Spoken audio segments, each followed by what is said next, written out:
योग गुरु पूज्य बाबा रामदेव जी, मेघालय से पधारे हुए वहां के आरोग्य मंत्री मिस्टर A.L. बेग, मंत्री परिषद के मेरे साथी श्री पर्वत भाई, योग की दुनिया में जिन्होंने जीवन भर साधना की है, पारिवारिक परंपरा भी पूरी तरह आयुर्वेद को समर्पित रही है, ऐसे Shri Devendra Triguna ji, incharge president central council of Indian medicine Shri Rashidullah Khan ji, doctor Tyagi ji, doctor Banita Murali Kumar, doctor Raghunandan Sharma ji, योग के क्षेत्र में और योग के माध्यम से रोग मुक्ति का अभियान चलाने वाले बेंगलोर के स्वामी विवेकानंद योगा यूनिवर्सिटी के वाइस चांसलर श्री नागेंद्र जी, आयुर्वेद को समर्पित और मेरे परम मित्र श्री कृष्ण कुमार जी कोयम्बतूर से पधारे हैं। शार सूत्र में जिन्होंने एक बहुत बड़ी गुरु परंपरा निभाई है, ऐसे श्री इंदु भाई, आज विशेष रूप से पुणे से पधारे हुए आदरणीय श्री बालजी तांबे जी, सभी योग के क्षेत्र में साधना करने वाले, आयुर्वेद के लिए जीवन खपाने वाले अनेक वरिष्ठ महानुभाव आज यहां मौजूद हैं। देश भर से आए हुए सभी इस क्षेत्र के सेवाव्रती, मैं गुजरात की धरती पर आप सबका हृदय से स्वागत करता हूं।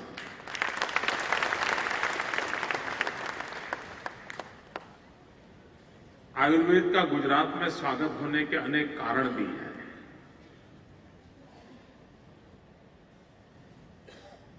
हमारे देव ईश्वर रूप भी, देवादि देव भी कभी कभी बीमार होते थे अपने कालखंड में,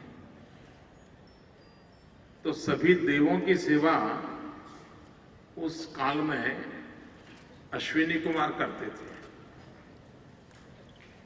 और उस अश्विनी कुमार का आश्रम हमारे सूरत के पास तापी तट पे था।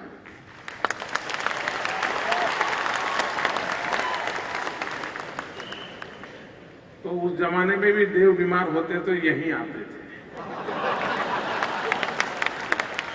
और आमतौर पर उपचार सारे यहीं से होते हैं।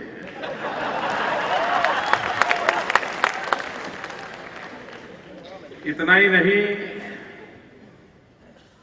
जब भी आयुर्वेद की चर्चा आएगी तो धन्वंतरी का नाम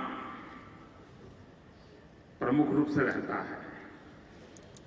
हमारा जो गिर सोमनाथ जिला है, जहां सोमनाथ तीर्थ क्षेत्र है, जहां भालका जी तीर्थ क्षेत्र है, जहां भगवान श्री कृष्ण का अंतिम श्वास भालका तीर्थ में हुआ था, उसी प्रकार से इसी गिर सोमनाथ जिले में धाणेज गांव है, वहां पर भगवान धन्वंतरी का अंत्येष्टि हुई थी। और आज भी सोमनाथ के पास धाणेज गांव में भगवान धन्वंतरी की समाधि की पूजा होती है। वहां के लोग उस रूप में उसको पूजा अर्चना करते हैं। लेकिन ये बातें ऐसी हैं, बताए बिना पता चलता नहीं है। और बताए बिना पता इसलिए नहीं चलता है क्योंकि 60 साल तक इसे भुला देने के बहुत प्रयास हुए।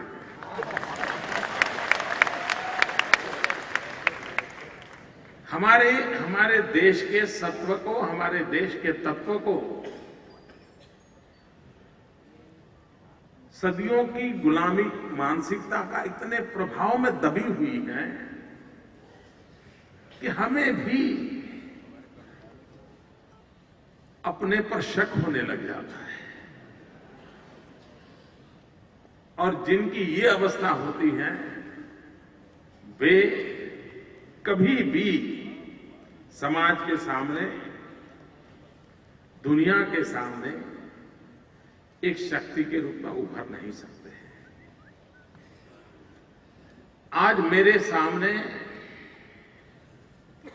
एक प्रकार से लघु भारत है। हिंदुस्तान के 26 राज्यों के प्रतिनिधि यहां मौजूद हैं।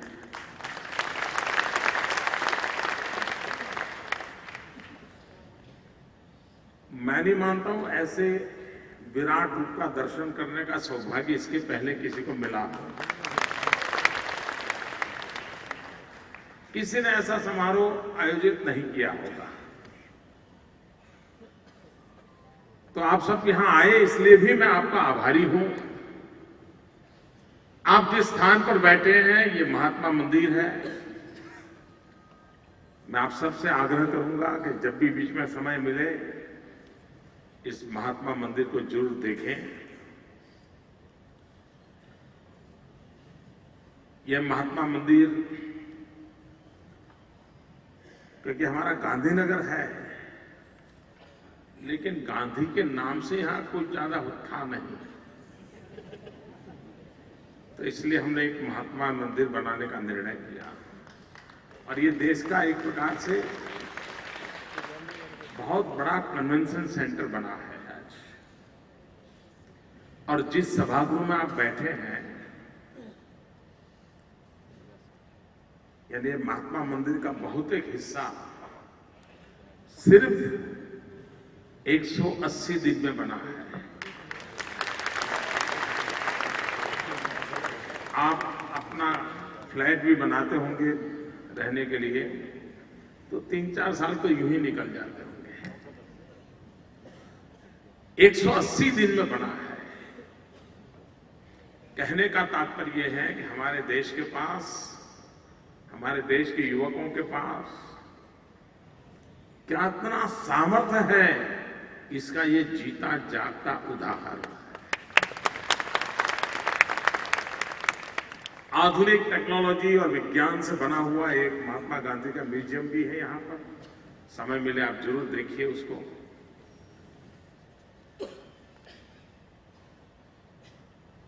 बाबा रामदेव जी ने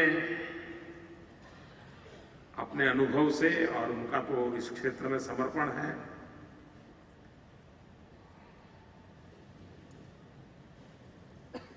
आयुर्वेद का चलन 2 बातों पर प्रमुख रूप से निर्भर करता है। एक, आयुर्वेद के डॉक्टरों का आयुर्वेद पर भरोसा हो।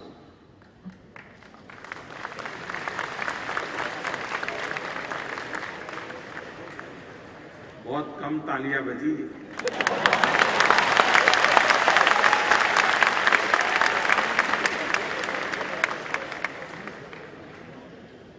क्योंकि वो निकला था तो डॉक्टर बनने के लिए, लेकिन कोई मेल बैठा नहीं तो बैजराज बन गया। और कोई उसको बैजराज कहे तो उसको कभी कभी बुरा लगता है कि मैं तो डॉक्टर हूं, मुझे बैजराज क्यों कहते हो।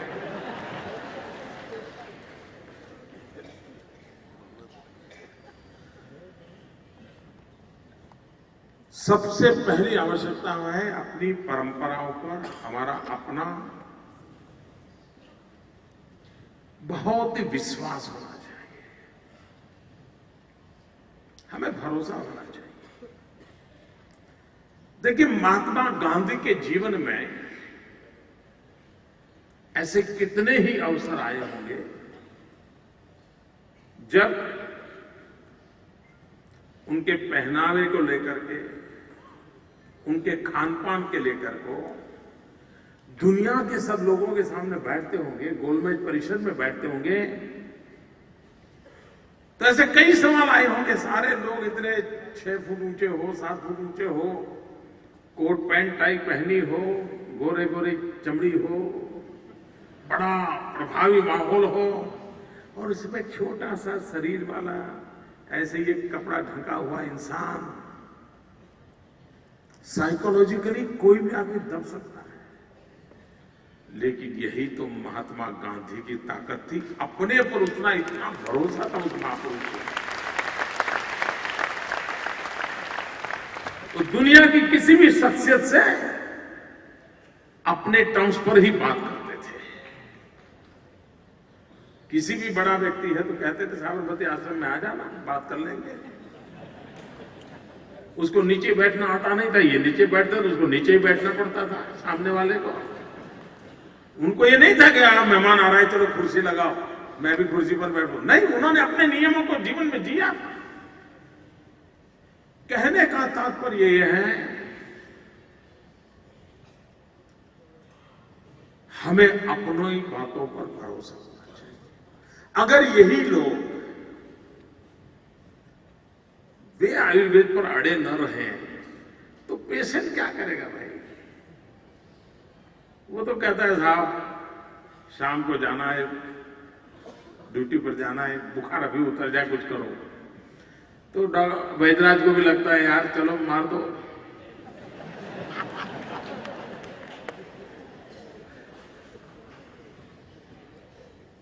दूसरी बात है, पेशेंट को भी पेशेंस चाहिए।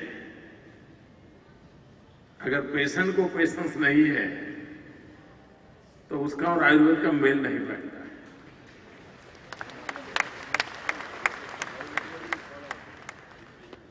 मैं जब छोटा था तो एक कथा सुनना करता था। कहते हैं कि पहले के जमाने में जो वैद्यराज हुआ करते थे, वे अपना सारी रिसर्च एक्टिविटी साथ साथ करते रहते थे और भ्रमण करते थे। किसी एक जंगल के पास जाएंगे, उस गांव में रहेंगे और उस जंगल की जो जड़ी बूटियां हैं उसकी रिसर्च करते रहते थे और आसपास के गांव के लोगों की बीमारियों के लिए दवाई भी करते थे। उस समय तो बीमार भी लोग बहुत कम पड़ते थे और अपना रिसर्च का काम करते रहते थे। 6-8 महीना वहां कर लिया, फिर अपना सारा माल सामान उठा करके दूसरे जंगलों की तरफ चले जाते थे। यही उनका जीवन रहता था। तो एक बार एक वैद्यराज एक गांव में इस प्रकार से काम कर रहे थे, तो एक मरीज उनके पास आया। उसने कहा कि वैद्य जी मेरा तो जीवन खत्म हो गया है, बहुत दवाइयां की, कुछ मेल नहीं बैठ रहा है, आप कुछ रास्ता निकालिए। अब वो भी यानी इतना परेशानी महसूस करता था कि आत्महत्या के कगार पर खड़ा था। तो वैद्यराज जी ने उसे कहा भाई पहले ये बताओ तुम्हारी तैयारी ही है, तुम जीना चाहते हो अच्छे ढंग से, मन तुम्हारा क्या कहता है? उसने कहा कौन नहीं जीना चाहता, मैं भी जीना चाहता हूं। अब जब वैद्यराज की बात आती है तो परहेज तो पहले ही आती है। तो उनका भाई परहेज का पालन करोगे? नहीं, बोले जिंदगी से ऐसा थक चुका हूं, मैं सब कुछ पालन करूंगा। देखिए तुम अगर परहेज की पालन करते हो तो मैं जरूर दवाई तुम्हें देता हूं और मैं दावा करता हूं तुम ठीक हो जाओगे। तो उन्होंने परहेज ऐसी कठिन बता दी, कोई भी व्यक्ति स्वीकार नहीं करेगा। अगर कोई किसी को कहे कि तुम खिचड़ी और कैस्टर ऑयल इसको खाओ तो कौन खाएगा? उन्होंने ऐसा ही कुछ बता दिया जो कोई सोच भी नहीं सकता। खैर वो लोग दवाई कर रहे थे, 1 आध महीने के बाद वो अपना बिस्तर बोरिया लेकर के उठा करके चले गए। 25 साल के बाद फिर घूमते घामते उसी जगह पे आए। तो वो जो पेशेंट था 25 साल पहले मिला था, वो उनके पास गया। बोले वैद्यराज जी आपने मुझे पहचाना? तो बोले नहीं भाई, मैं मुझे पहचाना। अरे बोले 25 साल पहले जब आप यहां आए थे, बोले आया तो था लेकिन मैं तुम्हें, तो बोले आपको एक ऐसा मरीज मिला था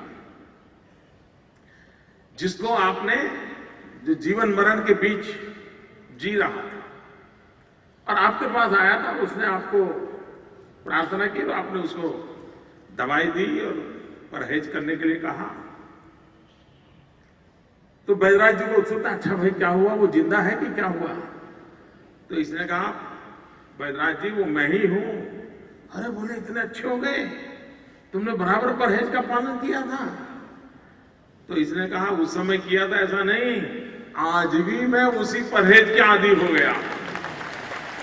तो बैजराज जी खड़े हुए और उस पेशेंट के पैर छुए, उन्होंने साष्टांग प्रणाम किया। बोले आज के जमाने में ऐसा पेशेंट कहां मिलता है जिसके कारण मेरी दवाइयां सही निकल पाए, ये विश्वास पैदा हो जाए। तो ये भी एक संकट है, उसको शाम को ही दवाई चाहिए। इन सब के बावजूद भी ये एक शास्त्र है,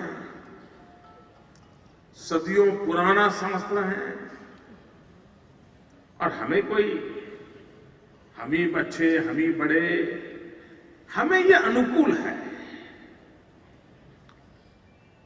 और आज भी दुनिया में होलिस्टिक हेल्थ केयर ये सारे विश्व में एक प्रचलित परंपरा के रूप में विकसित हो रहा है। इतना एलोपैथी, इतना सारा सर्जरी, इतनी सारी दुनिया आने के बावजूद भी जगत होलिस्टिक हेल्थ केयर की तरफ बहुत तेजी से आगे बढ़ रहा है। किसी ने सोचा होगा क्या होम्योपैथी फिर से इस बार दुनिया के अंदर अपना पैर जमा लेगी?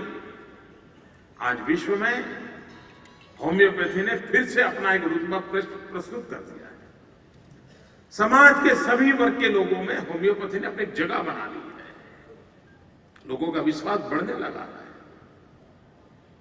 इसलिए आयुर्वेद के क्षेत्र में निराश होने का कोई कारण मैं नहीं देख रहा।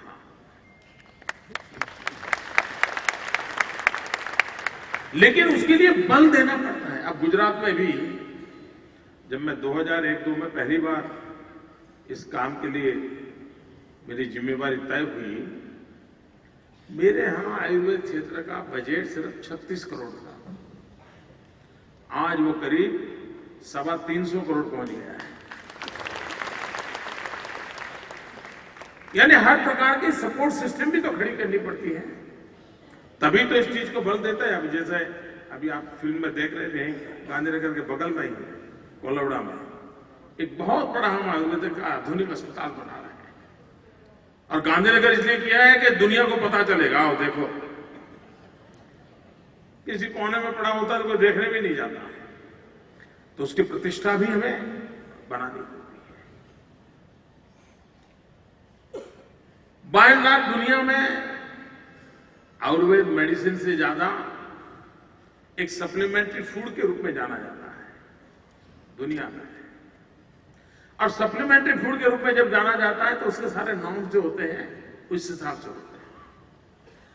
जितना आयुर्वेद के क्षेत्र में डॉक्टरों का महत्व है, उतना ही औषध बनाने वाली कंपनियों का भी है। अगर औषध बनाने वाली कंपनियां शुद्ध रूप से आयुर्वेद में, उसकी रिसर्च में और जन सामान्य की उपयोगी परंपरा में अगर मन नहीं लगाती है, तो औषधि एक तरफ जाएगी, डॉक्टर दूसरी तरफ जाएगा और पेशेंट तीसरी तरफ जाएगा, तो हेल्थ ऐसे ही लटकती रहेगी। एक सूत्रता चाहिए। अगर एक सूत्रता होगी तभी तो हम इस सदियों पुराने हमारी शास्त्र की ताकत को बनाए रखेंगे। आयुर्वेद अकेला नहीं चल सकता है, मैं आयुर्वेद का पक्षकार हूं, लेकिन उसके साथ आहार विहार का महत्व उतना ही है। और इसलिए कोई नेचुरोपैथी अलग है, योगा अलग है, आयुर्वेद अलग है, नहीं। ये सब मिला करके एक होलिस्टिक हेल्थ के मजबूत इमारत तैयार करते हैं। इन सबको हमें जोड़ना होता है। इन सबको जोड़ करके हम जब विश्वास पैदा करते हैं तो अपने आप में, मेरे सामने कभी किसी से मिलने बैठना का होता है, खास करके कोई विदेश के लोग आते हैं जब मुझे मिलने के लिए, और उसमें भी पत्रकार लोग जब आते हैं, राजनीति के सवाल बहुत बाद में पूछते हैं। एक सवाल मुझे 80% लोग तो पूछते ही पूछते हैं, और वो पूछते हैं, मोदी जी आपकी एनर्जी का रहस्य क्या है?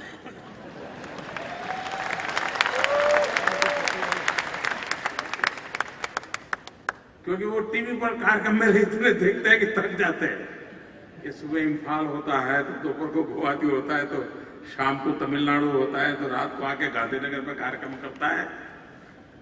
स्वाभाविक है, लोगों को जिज्ञासा होती है, लेकिन एक टुकड़ों में नहीं होता है, एक होलिस्टिक अप्रोच से ही होता है। आज हम जब आयुर्वेद की बात करते हैं, वात पित्त कफ पर ही सारी दुनिया चलती है।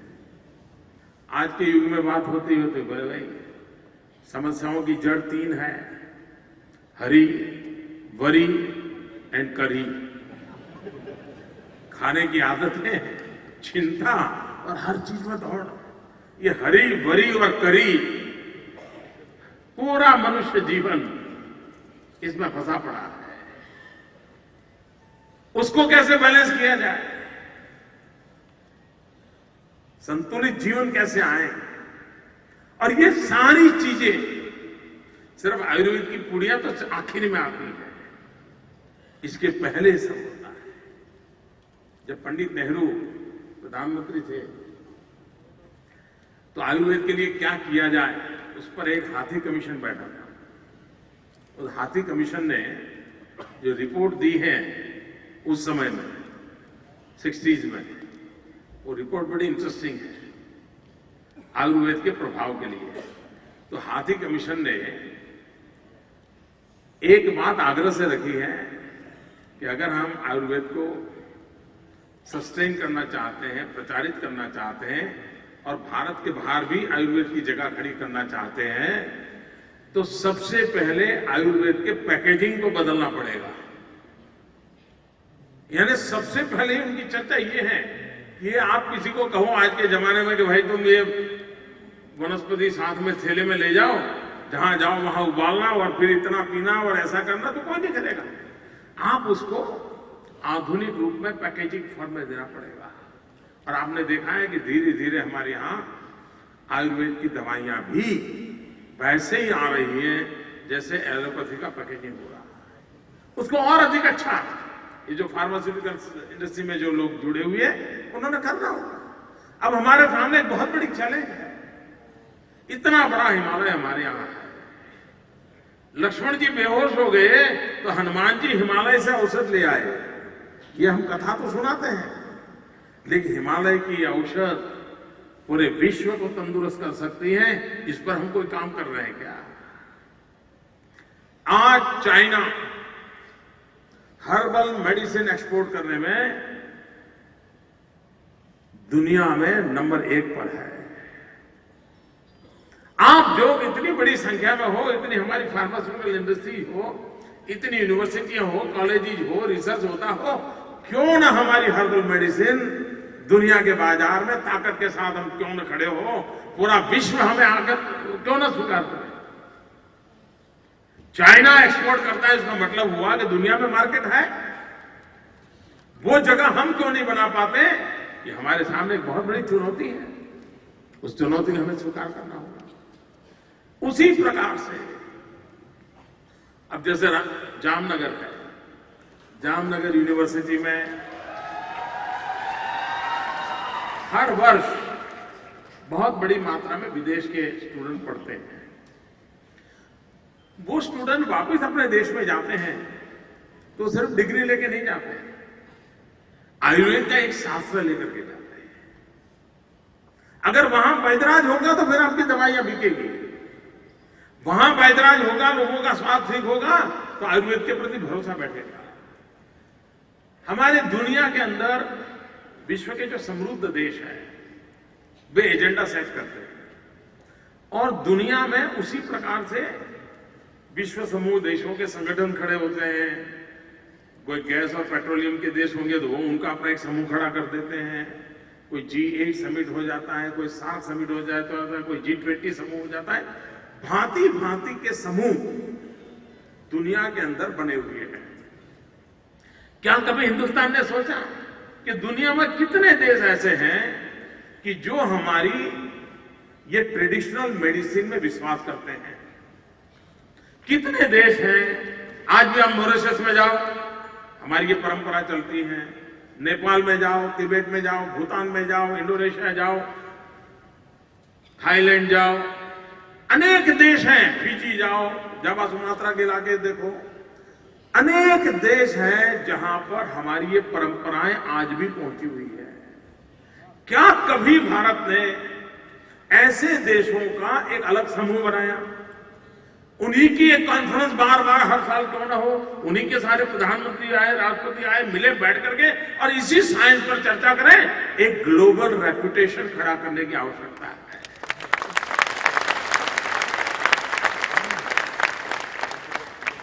हमारे यहां आयुर्वेद यूनिवर्सिटीज हैं, क्यों ना हमारी एफिलिएटेड आयुर्वेद कॉलेजेस अन्य देशों में क्यों ना हो? मॉरिशस में आयुर्वेद कॉलेज क्यों ना हो? अफ्रीका में जहां पर हमारी आज भी आप वेस्ट इंडीज कंट्रीज में जाइए, आज भी हमारी परंपराओं से जीने वाले लोग हैं। यानी उनको नए सिरे से समझाने की आवश्यकता नहीं है। हमारे देश में कभी ग्लोबली आयुर्वेद को विश्व समूह के सामने ले जाया जा सकता है, विश्व समूह को इसी एक छत्र के नीचे लाया जा सकता है। भले शुरुआत 12, 15, 20 देशों से होगी, धीरे धीरे उसकी मेंबरशिप बढ़ेगी और देश जुड़ेंगे और अगर एक समूह बनता है तो रिसर्च के लिए कॉर्पस फंड बनेगा, रिसर्च के लिए आधुनिक सुविधाएं बनेगी और इन कामों को अगर हम करना चाहें तो हो सकता है। अब देखिए हमारे यहां हार्ट अटैक के जो पेशेंट होते हैं, उन हार्ट के पेशेंट के लिए ECG से हम परिचित हैं। कार्डियोग्राम निकालते हैं ECG। इन दिनों हमारे आयुर्वेद के डॉक्टर मित्रों के पास ये बात कितनी पहुंची मुझे मालूम नहीं है, लेकिन उस प्रकार के इंस्ट्रूमेंटों का विकास हो रहा है जिसको ETG कहते हैं। जैसे ECG है वैसे ही ETG के भी इंस्ट्रूमेंट डेवलप हो रहे हैं और वो पूरी तरह आयुर्वेद के सिद्धांतों पर है, पूरी तरह आयुर्वेद के सिद्धांतों पर है। ये जो ETG है वो इलेक्ट्रो त्रिदोष ग्राम शब्द प्रयोग करते हैं, त्रिदोष, इलेक्ट्रो त्रिदोष ग्राम ETG वो निकाल के देता है कि आपके शरीर में ये त्रिदोष की स्थिति में आप बैलेंस कितना है, कितना इम्बैलेंस है, ये आज मशीन निकालने लगे हैं। अभी हमने देखा होगा जब ये फिल्म बता रहे थे शुरुआत में वो हमारे सप्त चक्रों का वर्णन किया गया था, वो अगर बैलेंस है तो स्वास्थ्य ठीक रहता है। आज नई टेक्नोलॉजी आई है, सॉफ्टवेयर अवेलेबल है कि आपके बॉडी में इन चक्रों की अवस्था क्या है, कितने टेढ़े मेढ़े गए, आगे पीछे कितने हट गए हैं, इन सारा उसका रिजल्ट निकलता है। आप अगर कभी हमारे यहाँ डॉक्टर नागेंद्र जी आए हैं, कल आपको मिलेंगे, वो बताएंगे। उनके पास एक कैमरा है। अब तो वो कैमरा बहुत नए भी आए, लेकिन मैं बहुत साल पहले योगा सीखने के लिए उनके यहाँ जाया करता था, डॉक्टर नागेंद्र जी के पास। वहां जाके मैं रहता था। मेरी एनर्जी के रहस्य में वो भी एक है। तो जापान के एक साइंटिस्ट ने एक कैमरा खोजा हुआ है, किलियन फोटोग्राफी। ये जो हमारे शरीर के ऊपर ऑरा होता है, ऑरा की फोटोग्राफी होती है।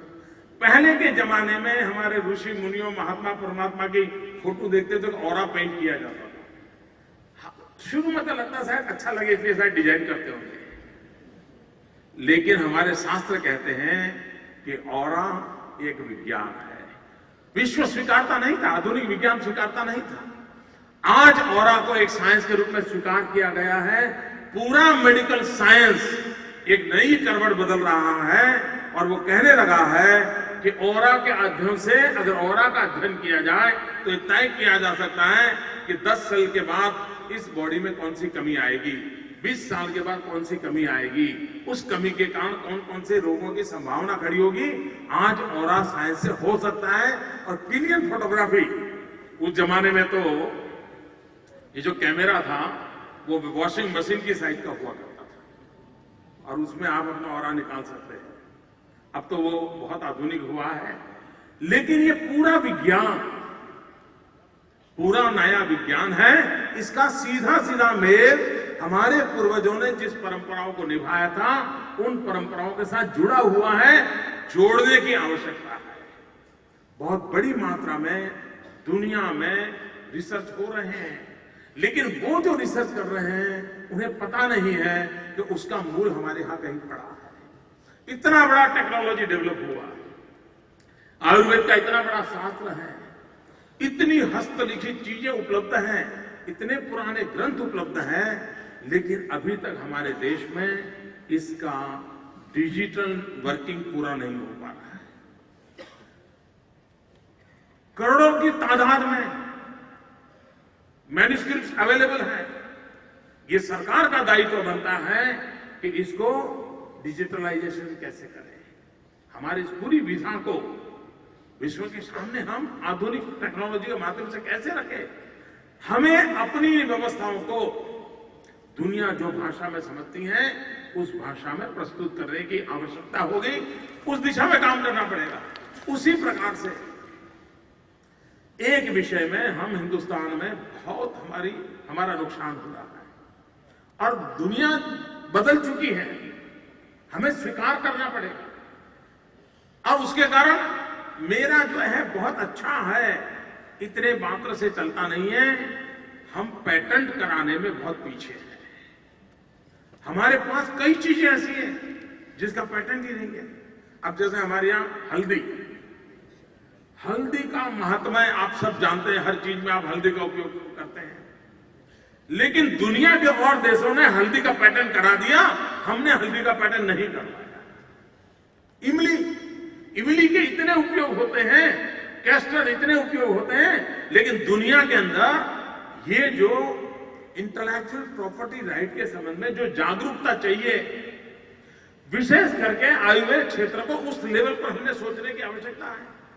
अगर हम हमारी इस परंपरा और पद्धतियों को इंटेलेक्चुअल प्रॉपर्टी राइट और पेटेंट कराने की दिशा में, और इसलिए हमारी कॉलेजेस, हमारी यूनिवर्सिटी, हमारे स्टूडेंट्स, हमारे वैदराज, उन सबको विश्व के सामने इन चीजों को ले जाने के लिए उसमें सरकार का भी दायित्व बनता है। ये एक नई विधा के साथ हम कैसे काम कर सकते हैं, तब जाकर के। अब एक बार मैं हिमाचल में काम करता था, तो वहां हमारे साथी कार्यकर्ता थे, उनको हार्ट की तकलीफ हुई, मेडिकल चेकअप करवाया तो सारा ब्लॉकेज था। और बाय एंड लार्ज अब हिमाचल में तो घर के बाहर निकलो तब तो सीधे कहीं चढ़ो कहीं उतरो, कहीं चढ़ो कहीं, ऐसा प्लेन व्यवस्था ही नहीं है। वो हार्ट के पेशेंट के लिए चढ़ना उतरना मना होता है। अब इनका ऑपरेशन करना तय हुआ, ओपन हार्ट सर्जरी करनी थी। डॉक्टर के पास गए, सब तय हो चुका। डॉक्टर ने कहा भाई कोई आशा नहीं, कोई आशा नहीं, भगवान का नाम लो, किताबें पढ़ने का शौक है करिए, और ज्यादा शरीर को श्रम मत दीजिए, घर में ही रहिए। ये भी मन से टूट गए कि भाई अब क्या होगा, अब कैसे बचेंगे।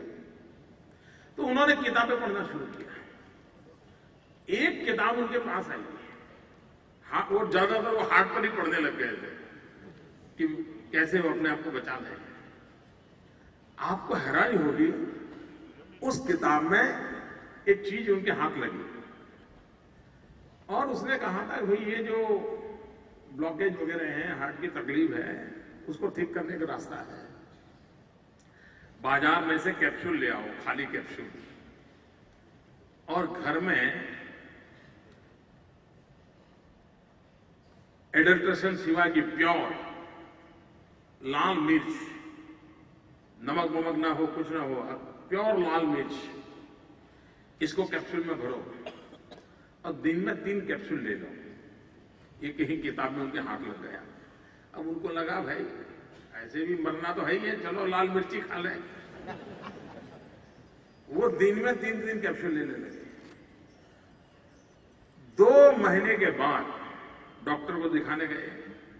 डॉक्टर हैरान थे कि भाई क्या बात है, ये क्या हो गया आपको? पुराने रिपोर्ट देखे, बोले भाई एक सेकंड ओपिनियन लेना पड़ेगा, थर्ड ओपिनियन लेना पड़ेगा। और आपको हैरानी होगी, मैं जब वहां रहता था 95 के कालखंड में, डॉक्टरों ने कह दिया था 2-4 महीने के मेहमान हो। मैं अभी पिछले हफ्ते जब हिमाचल गया, उनके परिवार के लोग मिले तो मैंने पूछा भाई उनका स्वास्थ्य कैसा है?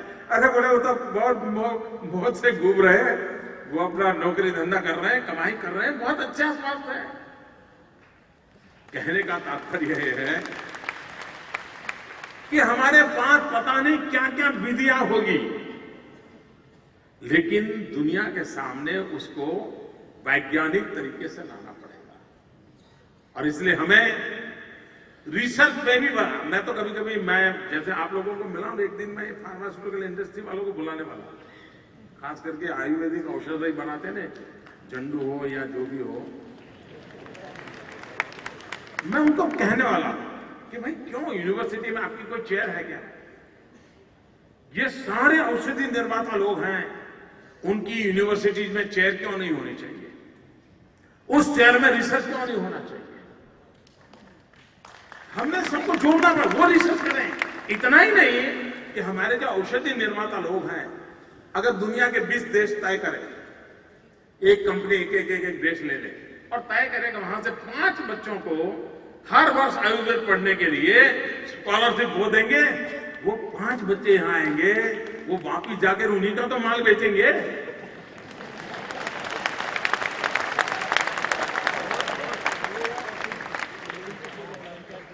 चीजें बहुत प्रैक्टिकल है, लेकिन कोई सोचे और इस क्षेत्र में जितने लोग हैं उन सबको जोड़ करके हम इसको जितना बल दें, आयुर्वेद आज विश्व का मन बन चुका है मित्रों। पहली बारिश के बाद किसान को पता चलता है कि अब धरती बीज को स्वीकार करने के लिए तैयार हो रही है। उसी प्रकार से विश्व का मन भारत की इस विधा को स्वीकारने के लिए मन तैयार बैठा है। बोने वाला चाहिए दोस्तों, वटवृक्ष बनकर रहेगा, ये मेरा विश्वास है। और इसलिए भाइयों बहनों, ये जो हमने शुरुआत की है, आप सबको निमंत्रित किया है। पहली बार देश भर के हेल्थ रिलेटेड चिंता करने वाले आप लोग आए हैं। आप में से बहुत लोग होंगे जो आयुर्वेद के प्रति पूर्णतः समर्पित होंगे और पूरी तरह उसमें आपका पूरा विश्वास होगा, मुझे पूरा भरोसा है।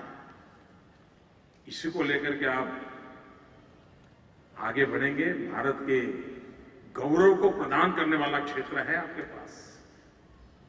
विश्व को एक नई आशा जगाने वाला क्षेत्र आपके पास है। इसके प्रति भरोसा रख करके हम आगे बढ़े और सरकार का भी काम है कि इन सारी विधाओं को सामर्थ्य दे, शक्ति दे। हम सब मिलकर के स्वस्थ भारत का सपना साकार करें।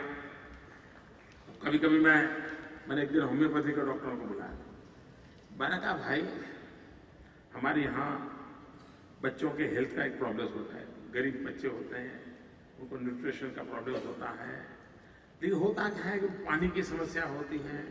इतने में छोटा बच्चा होता है, माँ ने बेचारी ने बहुत केयर की हो, लेकिन दांत आना शुरू हो जाए तो बच्चे को इतना डिहाइड्रेशन हो जाता है कि वो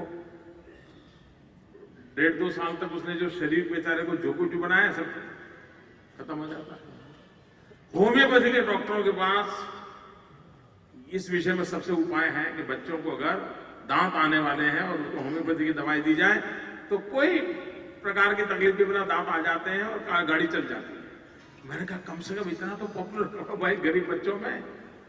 कहने का अर्थ है कि इतनी चीजें हैं हमारे पास, उन चीजों को सहज रूप से लोगों के पास हम कैसे ले जाए, ले जाने के लिए हमारा अपने पर भरोसा हो, हमारा अपने पर विश्वास हो और उसको लेकर हम चलेंगे। मेरी इस समारोह के लिए बहुत बहुत शुभकामनाएं हैं। आप सबको मेरा फिर एक बार गुजरात की धरती पर स्वागत है और मैं चाहूंगा कि आप लोग गुजरात को देखें, गुजरात का अनुभव करें और गुजरात के स्वास्थ्य में आप भी सहायक हो। हम सब मिलकर के देश के स्वास्थ्य की भी चिंता करें।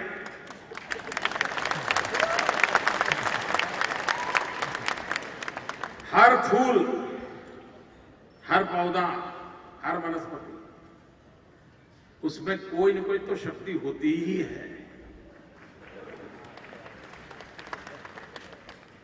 किसी न किसी प्रकार की बीमारी को वो दूर करता ही करता है। कमल भी एक ऐसा फूल है